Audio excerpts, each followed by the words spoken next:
Welcome to Readings from Roberto, bringing you the wisdom and experience of Roberto Assagioli and psychosynthesis through readings of his essays and lectures. We hope you enjoy this and gain a benefit that can be shared with others.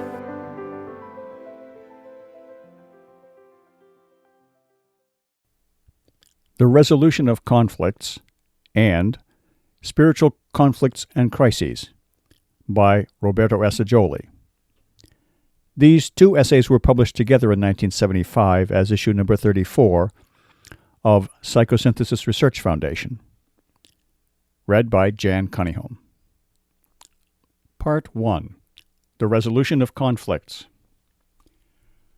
For purposes of this writing, I shall restrict myself to a discussion of the ways of resolving, or still better, preventing, the conflicts produced by the combative and aggressive energies. It is a subject that is always current, but never more so than now. The understanding and use of means appropriate for this purpose call for awareness of the fact that we live in a psychological world in which energies of various types are at work. Various kinds of relationships exist between the external and the inner worlds. Primitive man does not distinguish himself from the external world. He believes natural forces to be beings to whom he attributes psychological qualities and passions. He feels himself in the grip of forces and seeks to propitiate them. A number of mythologies, the Indian and the Greek, for instance, reveal the origin of the gods as personifications of natural forces: air, fire, wind, water, and so on.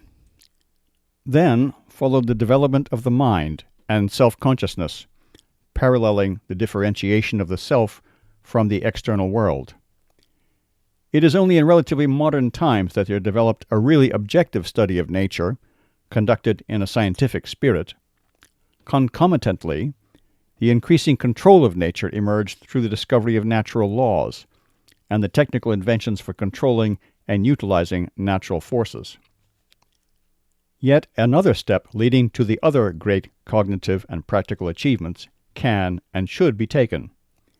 It consists in becoming aware of the fact, and in drawing all the consequences from it, that we live in a psychological world as real as, if not more real than, the external world.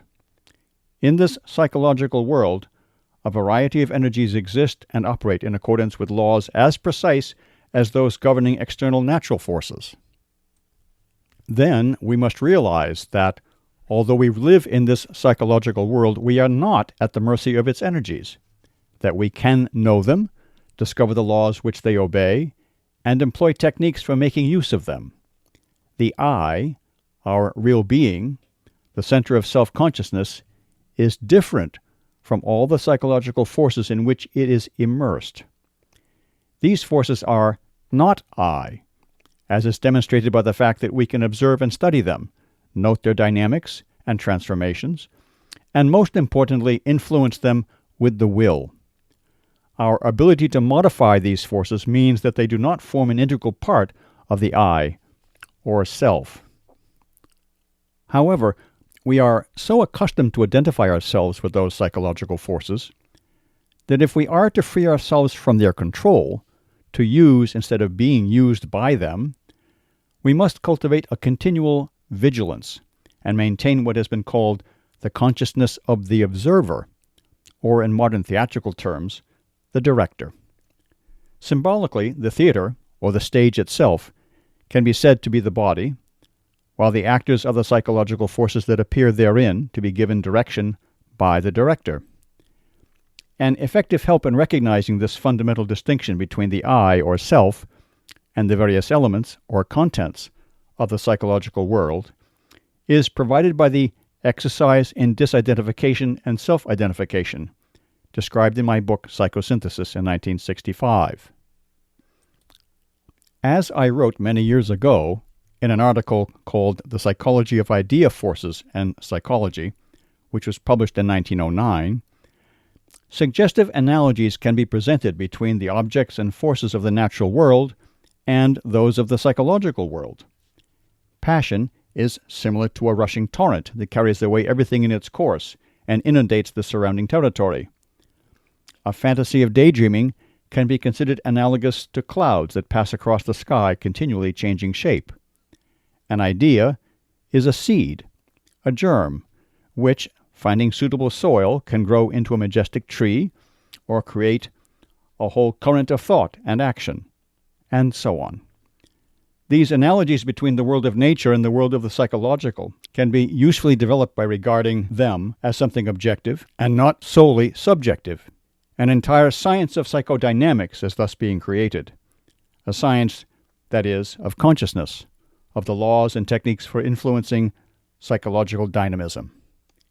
These preliminary remarks open the way to a consideration of the application of this conception to our subject, psychological conflicts. The fundamental principle is that the resolution of external conflicts with other people necessitates the prior resolution of one's own inner conflicts. To put it in a more general way, to regulate psychological forces in others, individually and collectively, the corresponding psychological forces in ourselves must first be brought under regulation. This does not demand specific demonstration. It stands to reason that if a conflict exists within us, we cannot be in harmony with others, since if one part of us is in harmony with another person, another part of us is in conflict with the first part and must be in conflict also with the other person.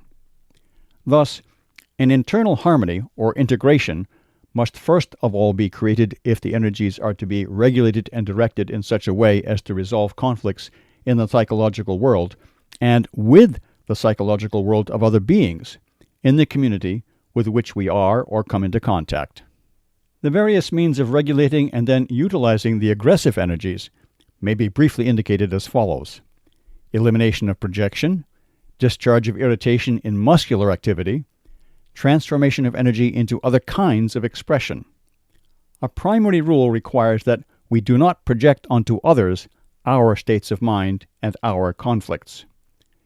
Human nature displays a strong tendency to attribute to others the attitudes, impulses, feelings, and ideas present within us. Let us apply this rule to a class of conflicts, now widespread and particularly acute, those produced by the aggressive and combative energies. If we feel hostility towards others, we tend to project it onto them.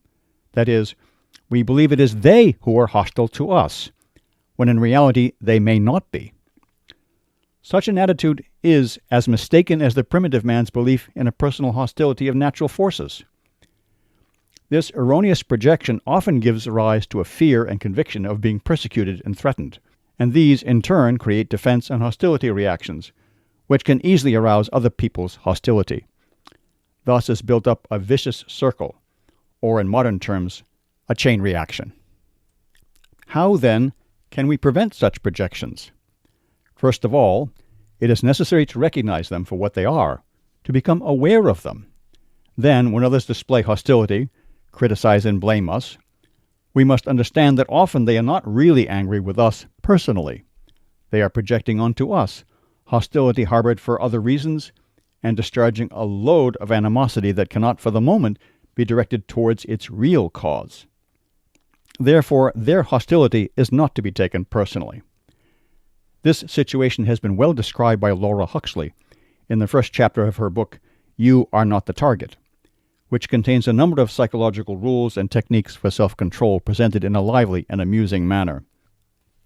She says, when your husband complains, your wife badgers you, the boss is irritable, your partner gets difficult, your children are rebellious, stop. Stop a moment and realize that their irritability, their unreasonableness, their coldness, in other words, their unpleasant and annoying behavior, is not really directed at you. In the majority of cases, it is not you that are the target. You merely happen to be around. The author then gives some advice on ways to behave in these situations. One among them, perhaps surprising and seemingly trivial but nonetheless effective, is to unload a natural aggressive reaction through some exercise involving muscular contraction without the other person being aware of it, instead of giving it verbal expression. Flex the arm and leg muscles and rhythmically retract the stomach, thus displacing the emotional charge into the physical nervous system. This, says the author, has the added advantage of combining a useful gymnastic exercise. If one can then see the humorous side of the matter, it helps one to smile inside and so discharge even more effectively. The book is full of similar recipes, as it calls them, shrewd, somewhat bizarre, but capable of working well. In addition to these measures of eliminating projections, discharging irritations, and transforming our expressions of energy, one can write an acrimonious letter and not send it, box a punching bag, and so on. Let us remember that a symbolic gratification is often sufficient for the unconscious, which can be satisfied with the action of striking a leather ball in place of an enemy. It is the energy discharge that is important.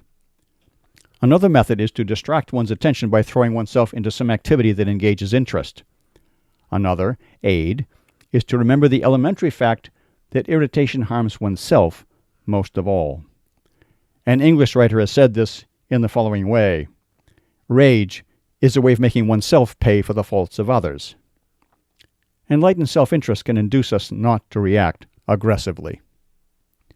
In reality, it is not easy to restrain oneself thus, whether in the right or wrong. It could be advanced that being in the wrong makes it easier to recognize the control of these reactions, but this is not so. The fact is that when one is in the wrong, one is loath to admit it, and therefore we try to persuade ourselves and others that we are right, often going to excessive lengths to do so. This is well expressed in the French maxim, il se fâche donc il a tort, meaning he gets angry because he's wrong. On the other hand, when we are right, we feel our aggressive reaction to be justified, heedless of the trouble it may cause. In these cases, the inner satisfaction of knowing oneself to be in the right should suffice, without wishing to assert it in words and violent action. In reality, the antithesis is artificial. Right or wrong are almost never clear-cut, and in any situation it is very difficult to establish their proportions. One can stick to Tommaso Campanella's dictum, "In God we shall discern who did and said the better thing." Fear is another source of hostility and aggressiveness. The fear of being injured, the fear of being attacked more or less by surprise, prompt one to take the offensive.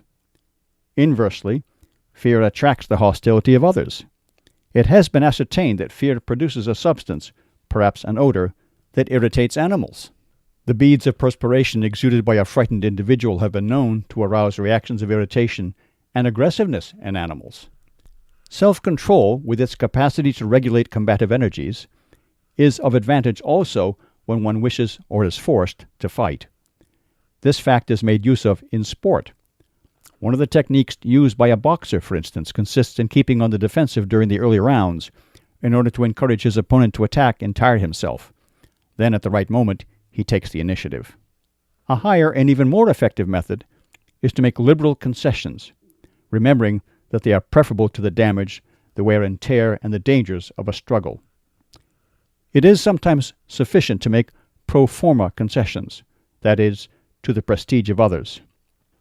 This is a question not only of avoiding humiliating and offending an opponent, but of not crowing over him and helping him to save face and appease his amour propre, his self-love. He can even be allowed to consider himself the victor. What do his assertions matter, provided the substance of the situation has been preserved? Here is an example. Two American businessmen, Carnegie and Westinghouse, were engaged in a rivalry that was damaging to their mutual interests. During a discussion in which they were trying to reach an agreement, Westinghouse, who was still unconvinced about Carnegie's proposals, asked him, "If we amalgamate our companies, what is the new one to be called?" "Westinghouse," replied Carnegie, and this clinched the other's agreement. But higher means than calculated concessions dictated by self-interest are to be found, of course, in an understanding indulgence toward the imperfections of human nature, accompanied by consequent generosity. Firmness and the ability to say no, when necessary, are not thereby excluded, but are to be applied in no critical spirit, without emotional reaction, and from a broader viewpoint. Finally, there is a still higher means for disarming an opponent, even an enemy: benevolence and compassion, which can reach heights of true fraternal love. It was in this spirit that St. Francis won over the wolf of Gubbio. The best animal trainers, however, do not aspire to such heights, but impose their control by means of a mixture of love and force. They also employ the magnetic power of the eye, coupled with a firm and fearless attitude. Some trainers have said that they really love their animals, caress them, and display their affection for them, a treatment that renders them docile. Even at this elementary level, benevolence shows itself to be effective. I do not feel it necessary to point out the applications of these methods. Opportunities are legion, if one is willing to take them. They arise continuously in family life and all interpersonal relations, between all human groups at every level, between nations, and between races. With contacts and communications multiplying in an ever-diminishing world, the establishment of harmonious individual and social psychosynthesis becomes increasingly urgent. These methods are more effective in preventing war and encouraging disarmament than are external, judicial, and formal ones that do not get to the root causes of conflicts. This may appear to be an idealistic statement, but it is indeed realistic because it is based on the realities of human nature. I shall conclude this section with the confirmation provided by the preamble to the Constitution of UNESCO, the great cultural association of the United Nations, which affirms, "Since wars begin in the minds of men, it is in the minds of men that the defenses of peace must be constructed." Part 2. Spiritual Conflicts and Crises. Spiritual conflicts and crises are different in kind from those of a purely psychological type, and from moral ones in a narrow sense, though sometimes having an association with them.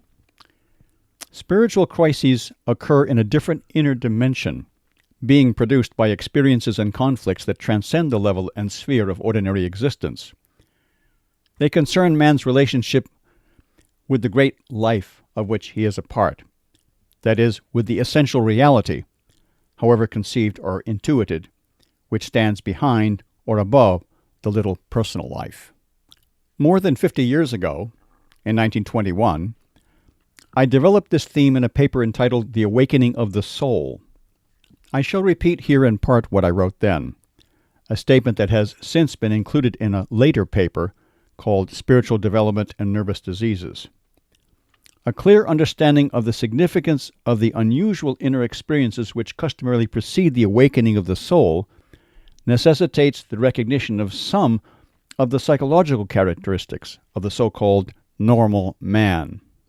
He might be said not so much to live as rather to simply exist, taking life as it comes and not posing problems about its meaning, value, and purpose. If uncultivated, he is concerned simply to gratify his personal desires, seek sensuous pleasures, become rich, and satisfy his ambitions. If of a more elevated mind, he subordinates his personal gratifications to the performance of the various family and civil duties that have been inculcated into him. At the same time, he worries little about their raison d'être or genesis. He may even declare that he is religious and believes in God, but his approach to religion is superficial and conventional, permitting him to feel in the clear when he has fulfilled the formal obligations of his church and participated in its various rituals.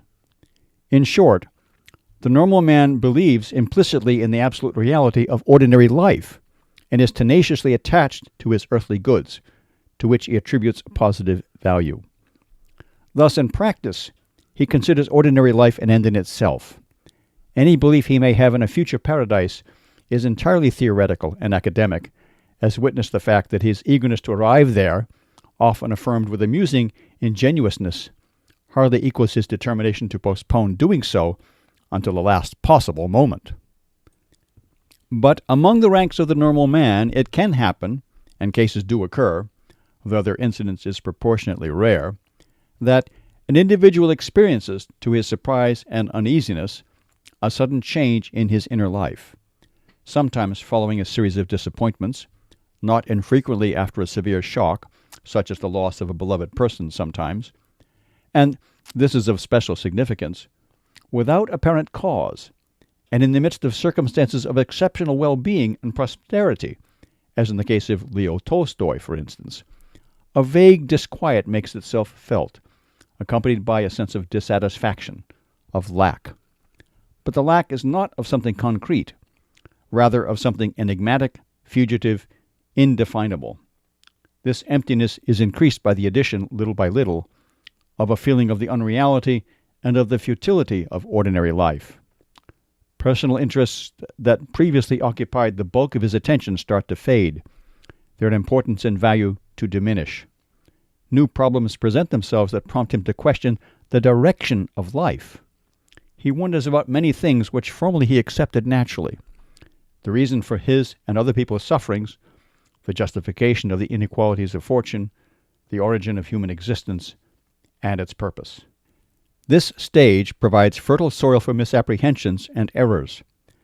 The meaning of these new states of mind escapes many of those who, experiencing them, regard them as vagaries or abnormal creations of the imagination. The suffering they cause, which is sometimes indeed painful, begets resistance of every kind.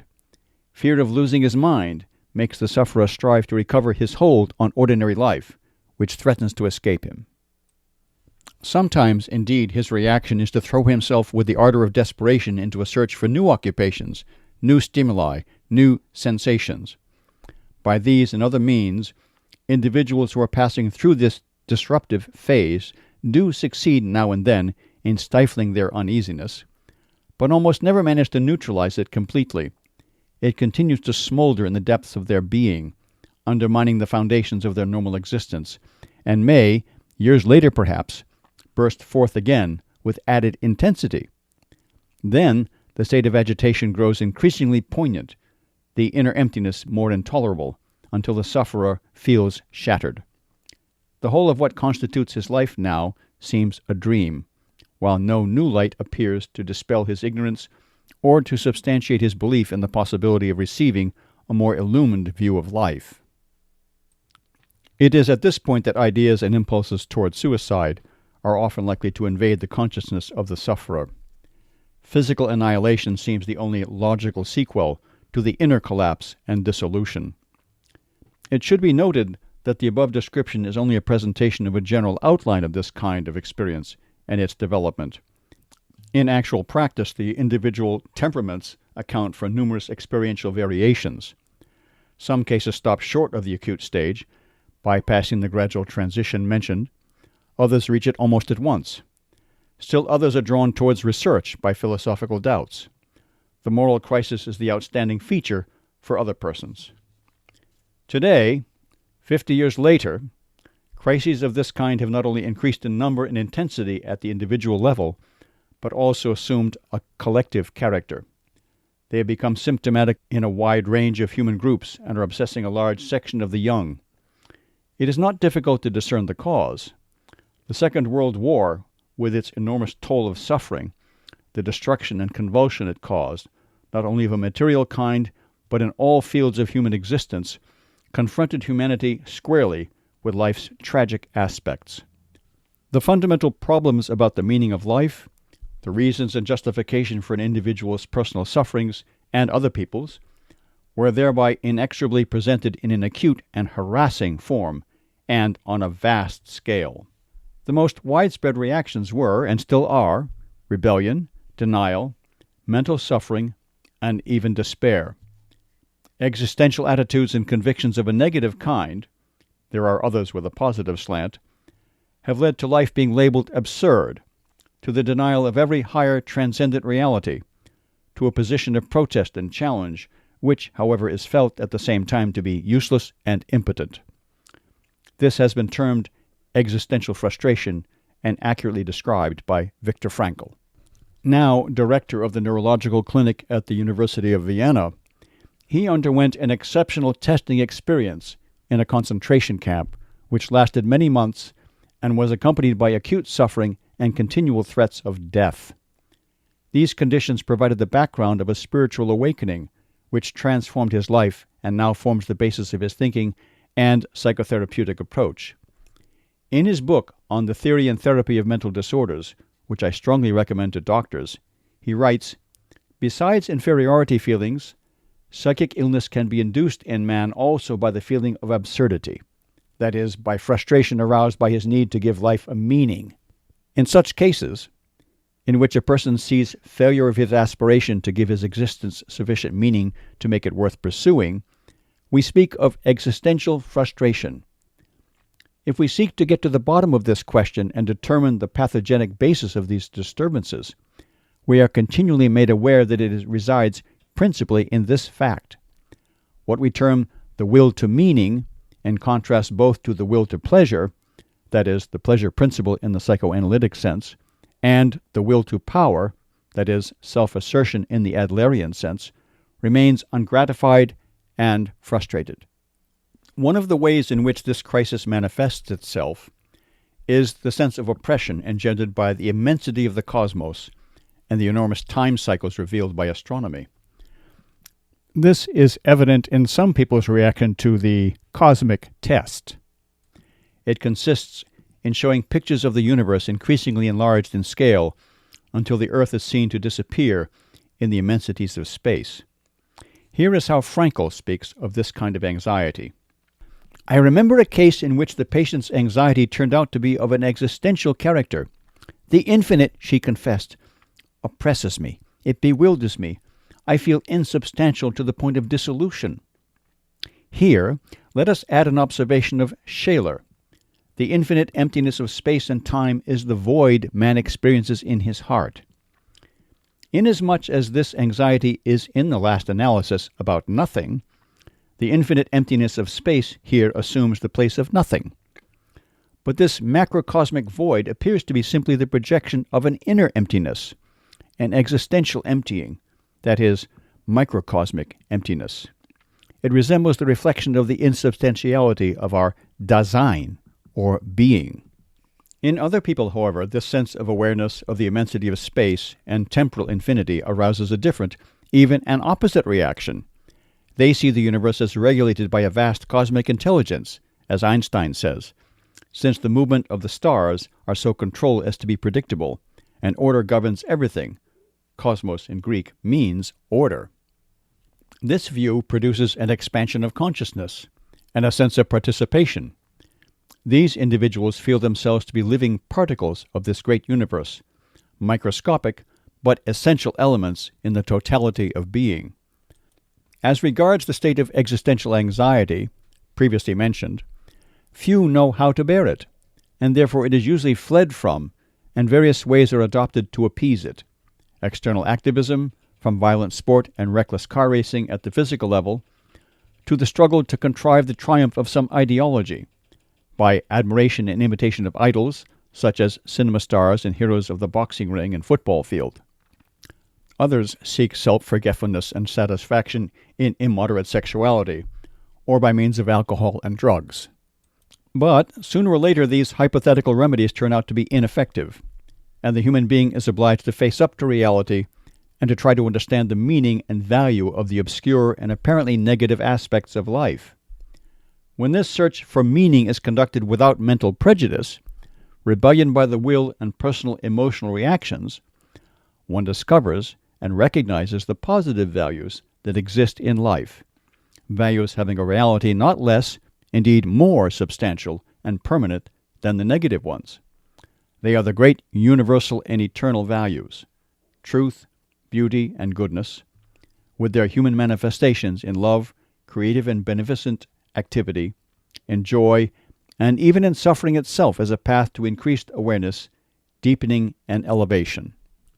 But this point is attainable only, I repeat, as a result of a great opening out, a dignified, not dispirited humility in the face of the mystery, of loving acceptance, of a disposition not to make demands upon life and other people, but rather to give, and particularly of oneself, plus recognition of one's essential personal spiritual liberty and acceptance of the consequent responsibility. Thus we arrive at the realization that everything depends upon our attitude, and that this not only leads to the apprehension of meaning and values, but also can create and bestow them. And this, being in our power, depends on free choice on our part, on our decision, and therefore on an act of will. Here, then, is the lofty goal, the luminous conquest attainable through spiritual awakening and an appropriate spiritual development. But its attainment often demands our confronting and conquering a series of inner conflicts produced by the multiplicity and complexity of human nature.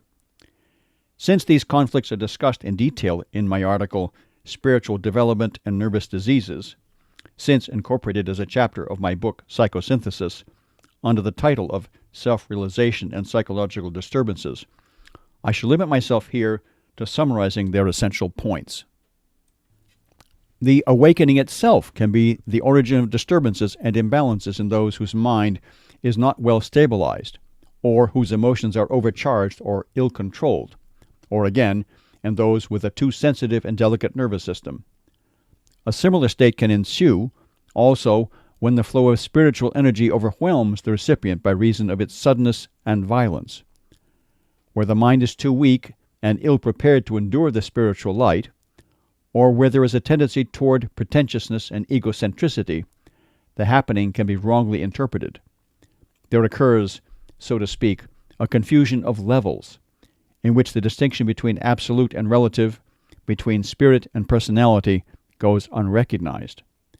The spiritual force can then produce exaltation and inflation of the personal ego. In other cases, the unexpected inner illumination accompanying the awakening of the soul brings about instead an emotional exaltation, which displays itself in obstreperous and disorganized behavior, evidenced by shouting, crying, singing, and other forms of motor excitation. Then the stimulation of the awakening can urge those of an active, dynamic, and combative type to assume the role of prophet or reformer, and give it expression through the formation of movements and sects, characterized by excessive fanaticism and proselytism. In some people with a relevant disposition, the inner awakening is accompanied by paranormal psychological manifestations of various kinds. They have visions, usually of lofty and angelic beings, or hear voices and feel the urge to attempt automatic writing. The variable value of the messages received in this way necessitates their being examined and evaluated objectively and without bias, but also without allowing the channel conveying them to impose its own criterion of value. Other conflicts and crises arise out of the reactions that follow the inner awakening. A harmonious spiritual awakening arouses a feeling of joy and a mental illumination that brings perception of the meaning and purpose of life, dispels many doubts, offers the solution of many problems, and bestows a feeling of inner security.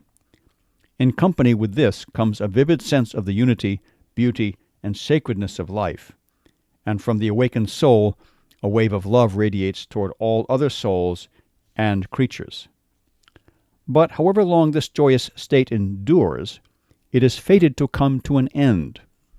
The ordinary personality with its lower elements has been overcome and put to sleep only temporarily, not killed or transformed. Moreover, the inflow of light and spiritual love is rhythmic and cyclic, like everything else that happens in the universe. Sooner or later, therefore, it diminishes or ceases. High tide is followed by the ebb. This inner experience is very painful, in some cases producing violent reactions and even serious disturbances. Lower tendencies reawaken and assert themselves with renewed force. All the rocks, debris, and waste matter which have been covered by the high water reappear once more. These reactions are followed by a period in which a process of personality transmutation takes place, and this also creates conflicts and crises. It is a long and complex affair, composed of phases of active purification for removing the obstacles to the inflow and action of the spiritual forces, phases of development of inner faculties which had been latent or feeble, phases during which the personality must stand steady and submissive, allowing itself to be worked upon by the spirit, and bearing the inevitable suffering with courage and patience. It is a period replete with changes, alternations of light and darkness, joy and sorrow. It is a period of transition as well, a quitting of the old stage before the new one is reached. It resembles the condition of the caterpillar undergoing the process that will transform it into the butterfly. It must pass through the chrysalis stage, a condition of disintegration and impotence.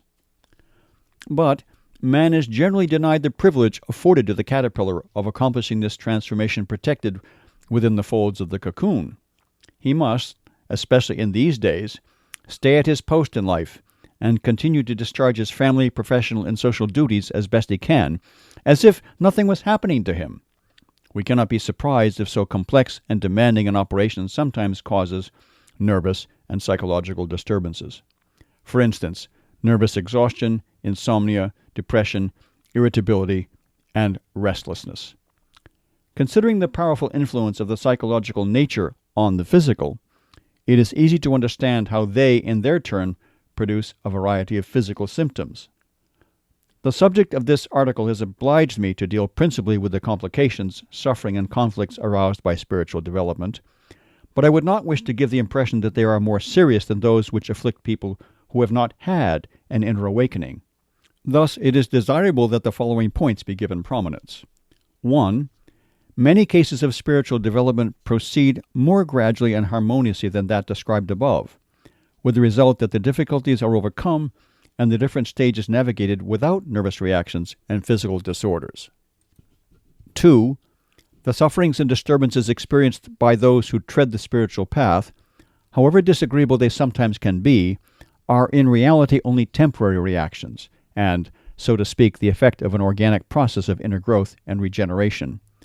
Therefore, they often disappear when the crisis provoking them is resolved, and yield with ease to appropriate treatment.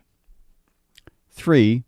The suffering accompanying the ebb of the spiritual tide and low water are amply compensated for, not only by the phases of inflow and elevation, but also by faith in the great purpose and lofty goal of the inner adventure. The resultant vision of glory serves as a powerful inspiration, an unfailing comfort, and an inexhaustible fount of strength and courage. We should therefore be ready to evoke the vision as vividly and as often as possible. One of the greatest benefits we can confer on one tormented by a spiritual crisis and conflict is to help him to do the same.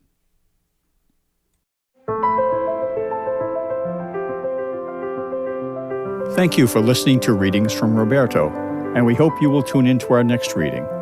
Please don't forget to like and subscribe to share the wisdom.